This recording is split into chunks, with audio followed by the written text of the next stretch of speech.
what I hate this motion control. There is beauty in the ashes.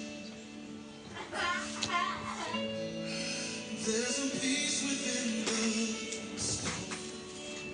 Oh, and there's a song for every Hey everybody. Don't stop singing on and on until you see the sun. Hey everybody. Welcome in. Aww. What I know right now.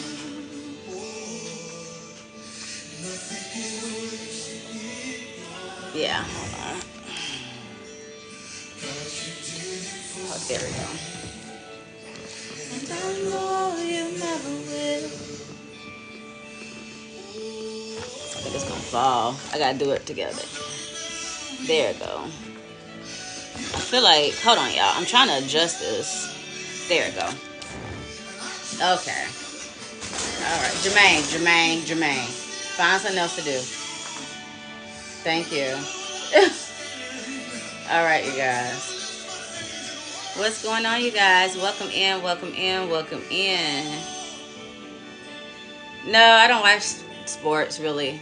I like track and field, but I don't like nothing else, really. I like sports. I bet you do.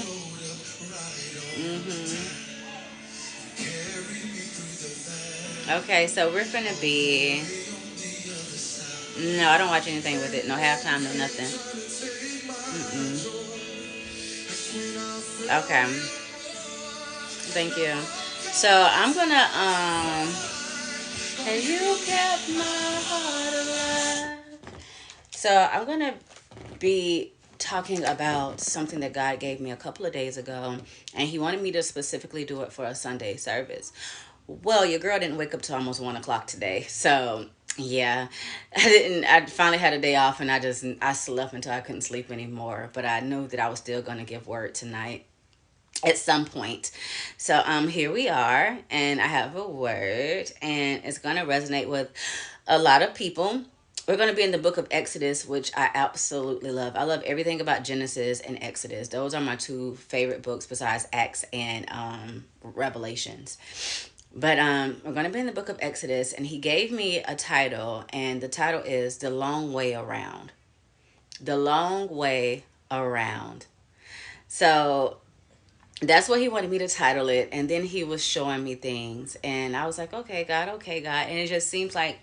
So how he wanted me to resonate it is if you seem like you're just wandering in the dark, or it seems like you're just trying to find your way, like you heard a promise, you heard God, but it seems like it's not coming to pass. It just seems like you're on this long walk. It just seems like you're just going a long way. And God is saying, you don't know what I'm protecting you from. My no isn't no, it's not yet, because I'm about to take you into glory. I'm about to take you across deep waters. I'm about to take you into the wilderness. I'm about to take you. So it might seem like you're going the long way around, but you're going to end up right on time, and you won't have anybody chasing you down. So let me give you this word. Make sure I should open my Bible to it first, but... Okay, I saved my pen in it. The ring light in my way. So he has me in Exodus, the end of 13, Exodus chapter 13, verses 17 through 21. I'm sorry. Exodus 13, chapter 13, verses 17 through 21. And then we're going to run over to Exodus 14, and we're going to be in verse 5 until maybe like 18 or 19. So let me say it again so you guys can get it. Exodus 13 verses 17 through 21, and Exodus 14 verses 5 through 18. That's where we're going to be at tonight. And I just love what God is saying. I love how he's using the long way around, because if we think about life, we just think about how sometimes it doesn't go the way we want it to go, but it actually works all together for our good. It always works out. No matter what happens, it always works out. So let me put my phone on do not disturb. Every single time I get ready to get the word, people go to calling, and my phone drier than dirt out the door. It's dry, but every time I go to preaching, it goes to ringing. It goes to ringing. So let me go ahead and silence the devil before he even play with us. Dudo. Okay. So in Exodus 13, God had just gave them their marching orders. He just gave them their marching orders. So let's rewind a little bit. They were slaves to the Egyptians for over 400 years. God raised up Moses. Remember, he was pretty much sought after since he was a baby, and then his mom put him in the Nile River, and he was found and still raised by his mother per se, but she was like a slave to them. But he was raised with the Egyptians. He knew their way, all these things. Then he had an epiphany, like, I'm not them. He killed somebody. He went on the run, and God came out there in the desert and told him to go back, and he had to go face Pharaoh, and he had to be the voice for the people. He had to be the voice for the people. So now here we are, and he's the voice for the people. But before he went back, he says, what do I tell Pharaoh? Like, who do I tell Pharaoh sent me? And God said, I am. So I want you to keep that word in your pocket for the rest of 2024, because you're going to get asked some questions like, how did you even get here? Who even sent you here? Who gave you the invitation to get in these places?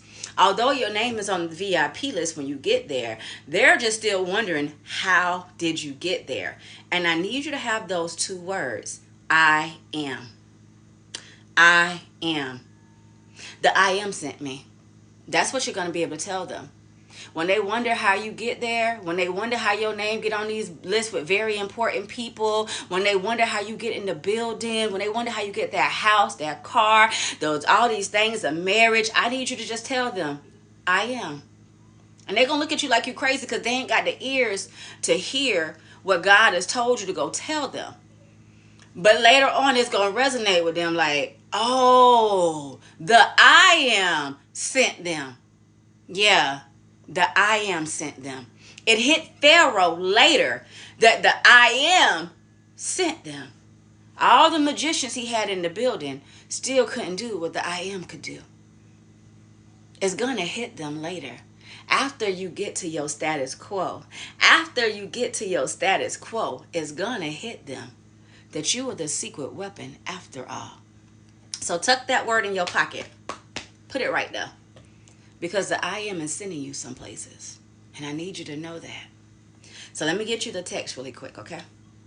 So 13:17. Then it came to pass when Pharaoh had let the people go, that God did not lead them by the way of land of Philistines, although it was near. For God said, lest perhaps the people change their minds when they see war and return to Egypt. So God led the people around by the way of the wilderness of the Red Sea, and the children of Israel went up in the orderly ranks out of the land of Egypt. So the land of the Philistines was near. They could have went there. But God says they might see war and they might want to run back. So God had to deviate them from the easy way and make them go along the Red Sea, where there was no war, no rumors of war, just open land so they can walk, get their thoughts together, not worry about nothing, and they can just have a come to Jesus moment real quick. He says, if I would have gave them the shorter way, it would have been shorter, but they would have encountered war, and they're too beaten down right now. The world has beaten them down, the whips, the chains, all of these things, the rape and the molestation and just tiredness, overworked till they're dead. He says they can't take this right now. See, God knows what we can and we cannot take. God knows what's good for us and what's not good for us. So he's saying, my babies just got out of slavery. They just got out of bondage. They walked away with double. They walked away with the spoils of war. They walked away with their dignity. They walked away. They walked away. So if I take them the short route, they're going to have to fight. And they don't got the headspace mentally. They might can fight physically. But mentally, my babies are too weak right now. They're going to want to go back to the things that already had them in bounds and chains and whips. He says, I can't let them go back. I can't let them go back. I can't risk them going to war and being back enslaved again, because they're going to give up the battle, because the same people that I'm freeing them from still has something over them. They still will have that trauma response, and they'll go to being scared of their masters again, not knowing there's only one master. But they'll be afraid of what I just freed them from. They'll think that they're still in bondage, and they will drop their weapons, they will drop everything, and they will just go freely back into bondage. I love a saying that Harriet Tubman said, that she freed thousands of slaves, but she could have freed so many more if they knew that they were slaves. If they knew that they were slaves. I love that saying by her. Because so many people, I still have family that are right now in a place called Brooker that is still on slavery ground. When they gave them the land to be free, they gave them, and they said, you know what, you can work on this land for free. You can own this land for free. And they could have left, but now they're still in that bondage. And it's so much drugs there and depression there and all that stuff there, because they should have left when they had the chance. But they didn't know that they were slaves. They didn't know that they were free. Harriet Tubman said, I freed thousands, but I could have freed more if they knew that they were slaves. You got to know that you're not a slave anymore. You're no longer a slave to fear. You're no longer a slave to poverty. You're no longer a slave to addiction. You're no longer a slave to pornography. You're no longer a slave to domestic violence. You're no longer a slave to this matrix corporate America, wherever you are. You're no longer a slave. You're no longer a slave. You're no longer a slave. I need to stress that to you. Because if you're not free mentally, you'll go back into captivity freely, thinking that they're bigger than what they are when God has freed you. So God says, I'm not going to risk it. My children are too damaged. I'm not going to risk it, because I'm not going to lose one. Don't you know that I'm a good father? Don't you know that I'm a good shepherd? I'm not going to lose one. I'm not going to lose one. So he says, I took them the long way. And it said, and Moses, 19, and Moses took the, no, let me go back up. 18. So he led the people around by the way of the wilderness and the Red Sea. And the children of Israel went up in orderly ranks out of the land of Egypt. And Moses took the bones of Joseph with him, for he had placed the children of Israel under the solemn oath, saying, God will surely visit you, and you should carry up my bones from here with you. So they took their journey in sackcloth and camped in Etham at the edge of the wilderness. And the Lord went before them by day in a pillar of cloud to lead the way, and by night a pillar of lights, so they can go by day and night. And he did not take away the pillar of cloud by day or fire by night for the people. So God said, I'm going to take you the long way around, and it's going to be a journey. But don't worry about the sun, and don't worry about the moon. Don't you know that I created both? Don't you know that I created both? Don't worry about it being too hot. Don't worry about it being too dark. Don't you know that I am the light? Don't you know that I am the light? I'm a cloud in the daytime to give you shade, and I'm fire at night to give you light along the way. I'm never too far from you. I know your wants, I know your desires, and I know your needs. And I'm going to equip you with all of them. I'm taking you the long way around, but I'm still going to have provision along the way.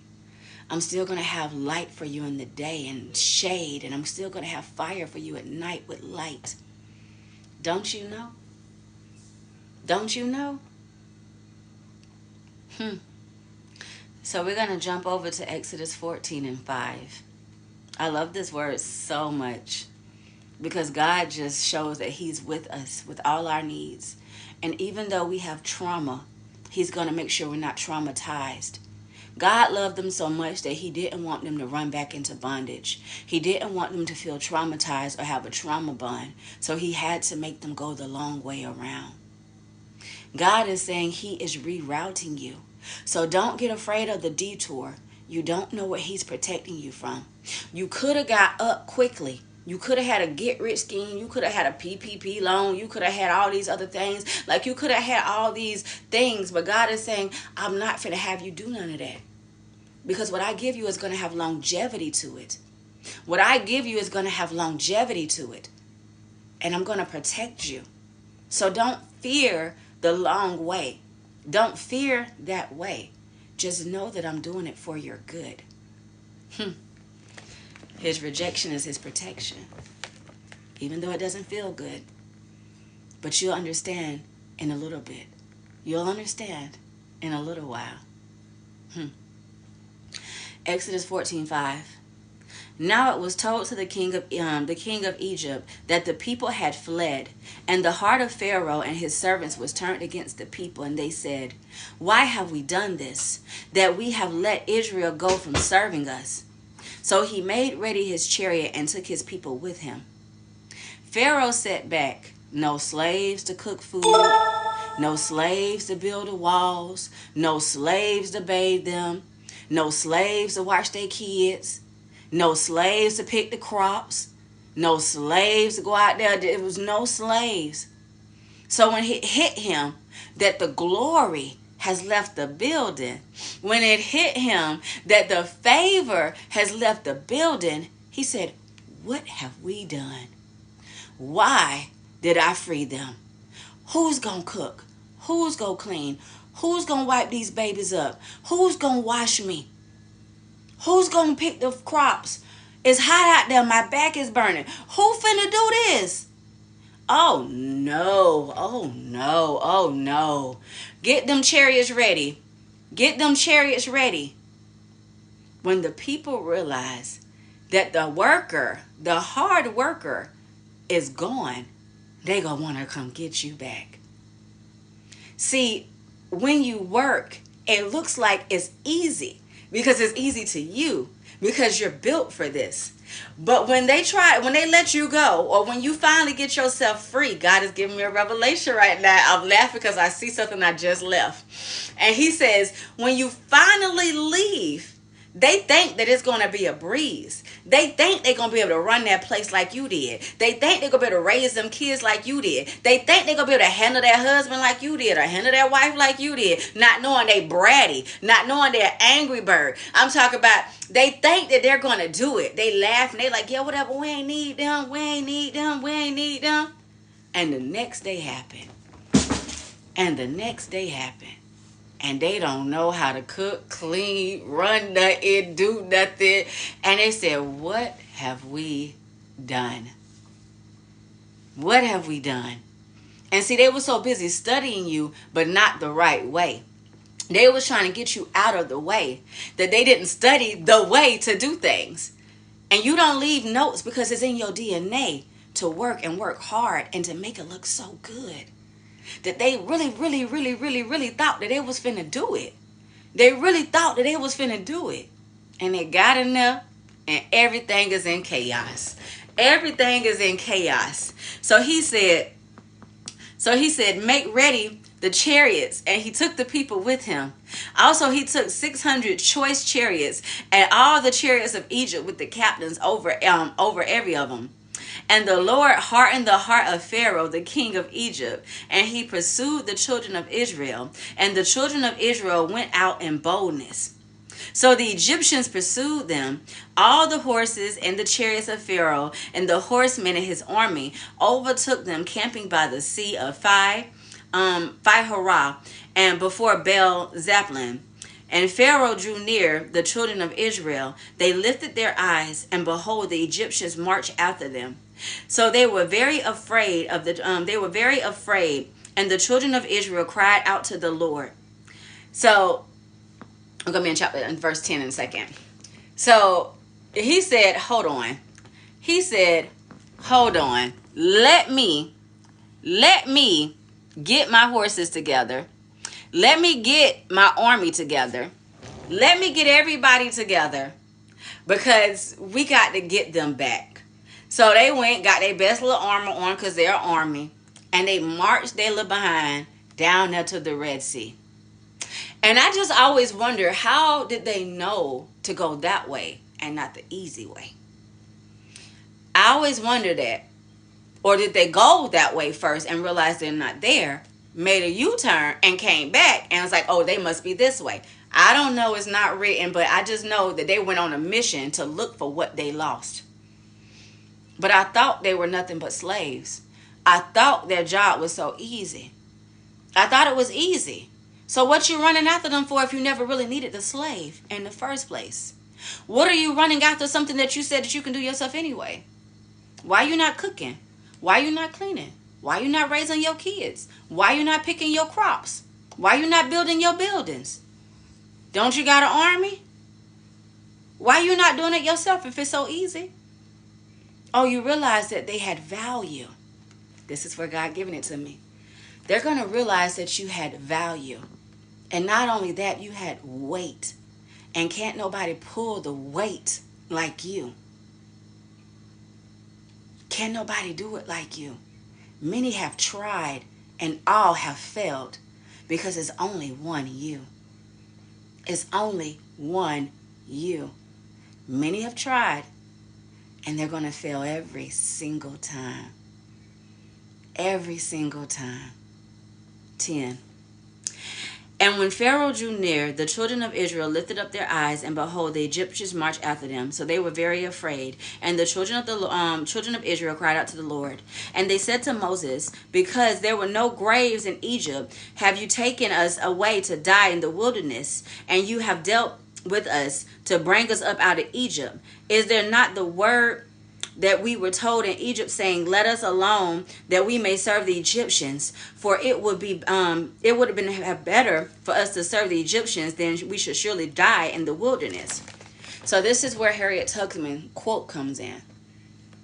Well, I saved thousands, but I could have saved more if they knew they were slaves. They already wanted to go back. You see why God didn't let them go the easy way? Because they heard the horses. They were like, we should have just stayed. We should have just died in Egypt. When you're free. And not only are you free, you're walking away with all of the gold, jewels, money, food, clothes. You got everything. And you want to drop it all and go back to bondage. You're free now. You're free now. You're free now. What are you afraid of? Don't you know the same God that delivered you before is going to do it again? Don't you know the same God that delivered you before is going to do it again? Don't you know? You need to know that the same God that did it before is the same God now. They're crying and wanting to throw in the towel over a threat of going back. You're like, you know what? Well, they got us. They got us. They got the chariots. There's 600 of them. Let's go. They got us. They ain't got nothing. They ain't got nothing. When I think about slavery in America, I think about how it was more slaves than masters. But there was always a tattletale that would tell that was from the slave camp. And anytime they rose up, they had somebody in the camp telling, like crabs in a bucket, because they was afraid of master. When there's so many more of them than the masters. And had they all worked together, slavery wouldn't have been no 400 years. Haiti showed them not to play with them. But you always gotta scared when there's go run and tell something. Keep your circle small. Keep it like a dot. Because there's always gonna be a scary tale person ready to go run tell it. Because they are afraid of master when you're a warrior at heart. Shouldn't have lasted 400 years. Shouldn't even last a year. It's more you than them. It's more you than demons. It's more you than the devil. It's more you. It's more. And if you understand who you are, you don't even need the numbers. All you got to do is stand on what God told you. It's a trick of the mind. And I even think about the animals that's in the zoo. Don't they know that they're really free? Ain't nothing holding them there. They bigger than the cage. They built it gotta open. All they gotta do is jump. But they've been beaten down so mentally and trained so mentally that they don't know. All they gotta do is walk. All they got to do is walk. The slaves were afraid of dogs and hound dogs. They were afraid of a four-legged animal, and you walk on two, and you can box a dog. If David can fight the lion and bear, you can fight a hound dog. Had they had known their power, it wouldn't have lasted 400 years. Had they had known. I say this to you. Do you know who you are? Do you know who you are? Had I had known who I was, I never would have been on welfare. I never would have been on food stamps. I never would have been on poverty. I never would have been working for $7.25 for years. I never would have done any of that. But I didn't know who I was. I didn't know that God will provide, and money isn't anything but currency. And God says, I created the currency. Had I had known all of these things, I would have lived differently. But I didn't know. I didn't know. God is saying, you know now, and now you can change. It's more of us than them.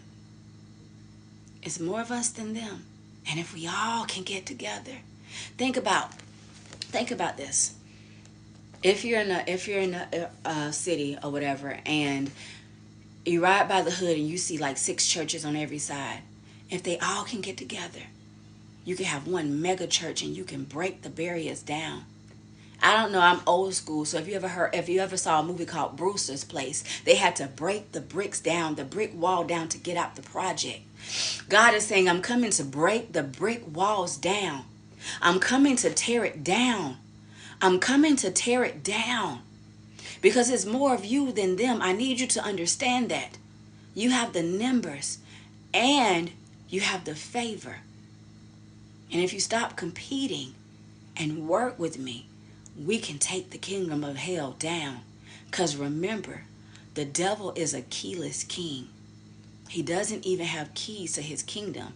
And remember, he still has to report to God every day. When he says, Satan, where are you coming from? From to and fro earth, and thinking about who he can devour, trying to tell the tale. Because he still got to answer to his boss every day too. He still got to answer to God, even though he got thrown out. He still got to answer. And he still got to answer for everything he did to you. He's going to answer for everything that he did to you. Everything. Understand that.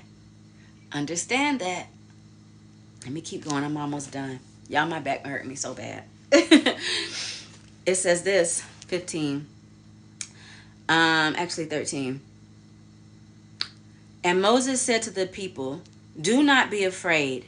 Stand still and see the salvation of the Lord, which he has accomplished for you today. For the Egyptians whom you see today, you shall see again no more forever. I said that wrong. You shall see again no more forever. The Lord will fight for you, and you should hold your peace. And the Lord said to Moses, why do you cry to me? Tell the children of Israel to go forward. I love that Moses didn't listen to their whining. Moses said, stand still. What are you crying for? Don't you know that you're already free? Don't you know that you're already free? You crying, Moses, they coming. Moses, like, okay, and let them come. I'm gonna have to get real hood with y'all for a second, because back in the day when somebody told me they were gonna whip you, give me my lawn chair, let me go sit in my front yard, because I heard they were looking for me. Here I go. I heard they were looking for me. Here I go. 1, 2, 3, 4, 5. They can all get these hands. What do you mean? I'm not going back into bondage. I'm not going back into bondage. God didn't free me. He didn't bring me this far to only go this far. He didn't bring me this far. He's not finna leave me. So if they want to come, let them come. Let them all come. Let the uncles, brothers, cousins, let them all come. I got uncles, brothers, and cousins too.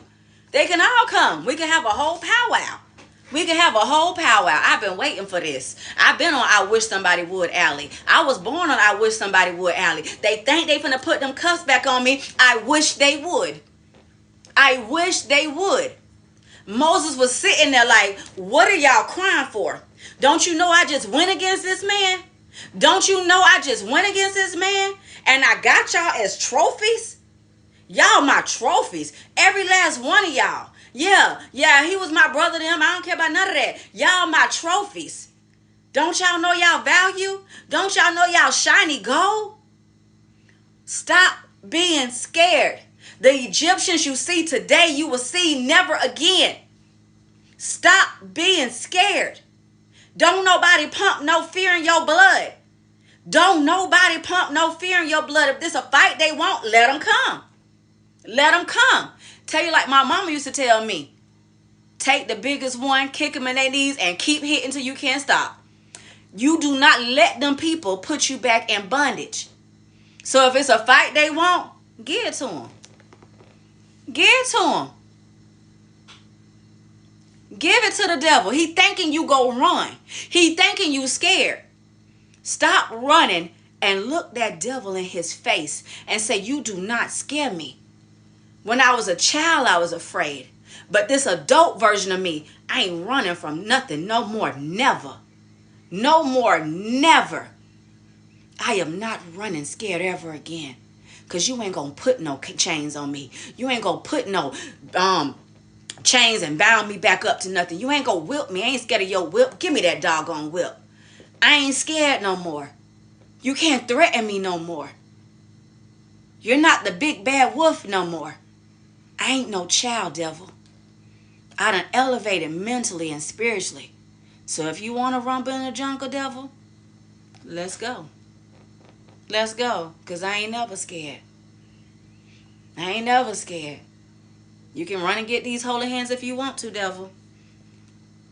So then God said to Moses, why are you crying to me? Because Moses went to God like, God, they talking about they scared, this, and that. And God answered Moses and he said, why are you crying to me, Moses? When I read this and heard God say, why are you crying to me? God is saying, don't you know it's already beneath you? Don't you know I already equipped you with this? What you coming to me with this little problem for? Don't you know that you're already equipped with the ability to defeat the enemy? What are you crying for, Moses? Don't you know that it's already defeated? See, Moses, you wasn't never scared, but you looking at these scared behind people that I done delivered you from. I told you that they was damaged. So you coming to me crying. Dry them tears up. Don't you know you're a warrior, Moses? Don't you know you're well equipped for the job, Moses? Don't you know that you're the man for the job, Moses? When I first came to you and told you that you was about to go, you said, but I stutter. And didn't I say, go get your brother Aaron? And then you say, well, who I will tell send me? Didn't I tell you I am? So now you coming to me crying again? Don't you know who I am? What is you coming to me crying for, Moses? Didn't I give you the instructions already, Moses? What are you looking at these people that are damaged and trying to identify as them when you're better than that right now, Moses? You're healed. You're delivered. You're the warrior. Go be the warrior that I designed you to be. Get that rod that I gave you. Get that rod that I gave you. Now walk out there. Now walk out there. Get this rod that I gave you and walk to that Red Sea. You know that I do miracles so well. I gave you that rod when you went into Pharaoh in the first place. Don't you know how to use your weapon, Moses? Dry your tears up. Go back out that door and go to the sea with your staff. He says, and the Lord said to Moses, why do you cry to me? Tell the children of Israel to go forward, but lift up your rod, stretch out your hand over the Red Sea and divide it. And the children of Israel shall go on dry ground through the midst of the sea.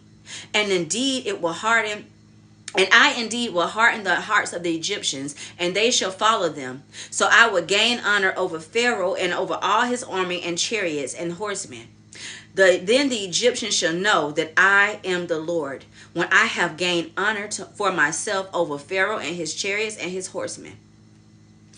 God says, stretch out your rod, Moses. Go ahead and stretch it out.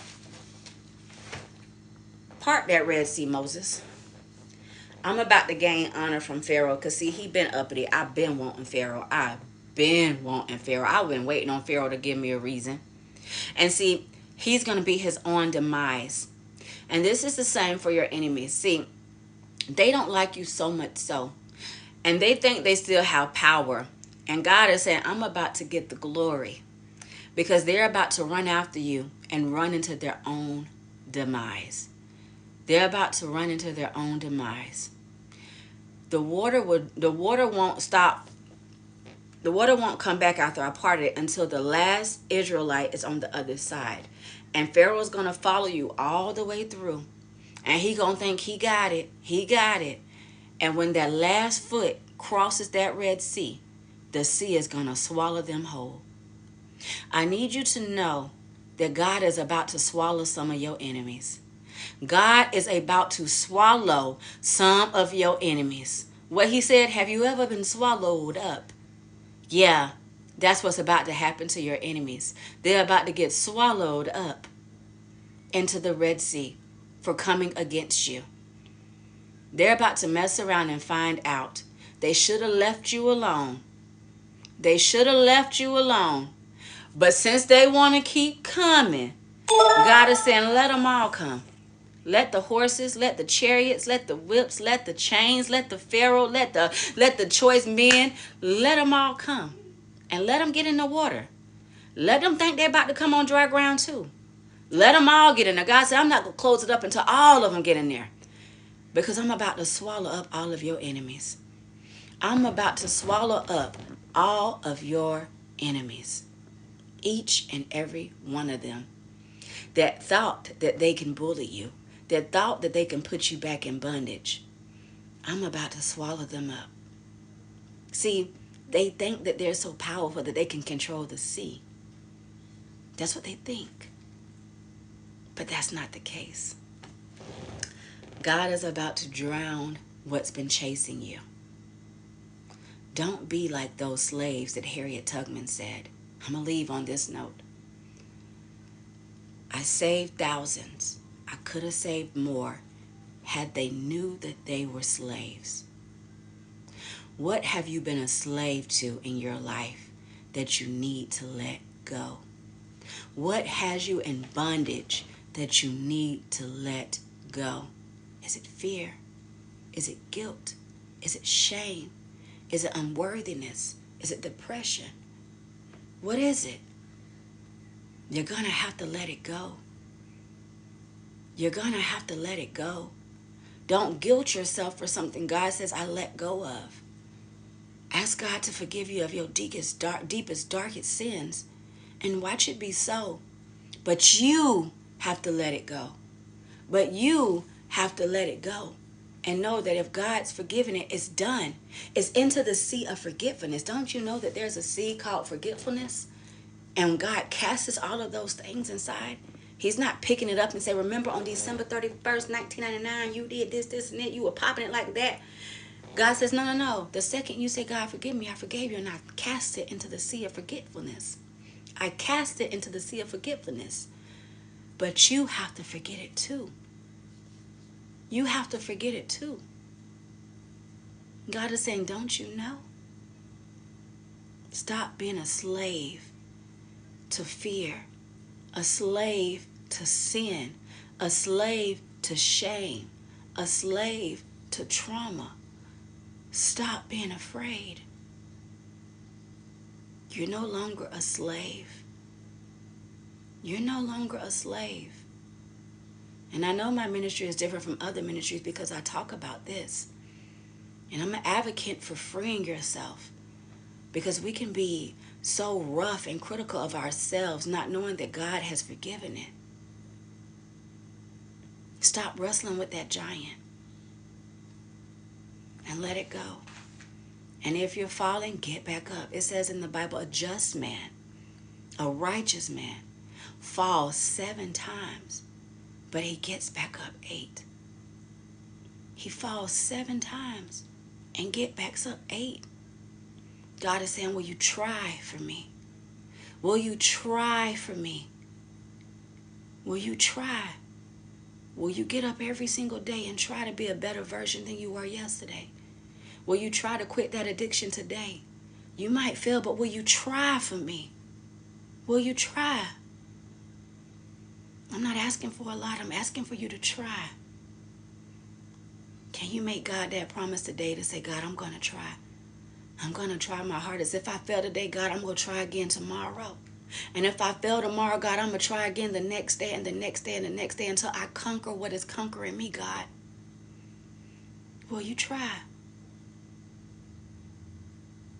Everything in life has a process. And sometimes if you give it to some people too quickly, you'll lose them. That's why God didn't give it to the Israelites the way he did. He made them go the long way around because he would have lost them. And God is saying, I understand that you're trying to kick habits. There's been habits for years. And he says, I'm not trying to lose you by making you go cold turkey. He's saying, but I'm asking you, will you go the long way around with me? Will you go the long way around with me? Will you try for me? Can you try with me? I need you to know that you're no longer a slave. You're no longer a slave. Will you try? I love you all and have a great night. I'm about to eat me a food coma. I went grocery shopping. I go grocery shopping every Sunday because I got 7 people here with all these big boys. And let me tell y'all something. Why my bald headed son talk about he 5'7"? Yeah. Yeah. He's 13, child. He is. He about 5'7", I give or take. Anyway, yeah. The joys of life. You're about to laugh again. God is saying, all I want you to do is try for me. That's all. All right, you guys, have a great night. I pray this message was a blessing for you, and I pray that you'll begin to pick yourself back up. Don't be so critical of yourself. And know if you fail today, you have tomorrow, and then you have the next day after that, and the next day after that, and the next day after that. Give yourself grace. Give yourself grace, and keep fighting the good fight. You got this, and I'm your #1 fan. Have a great night.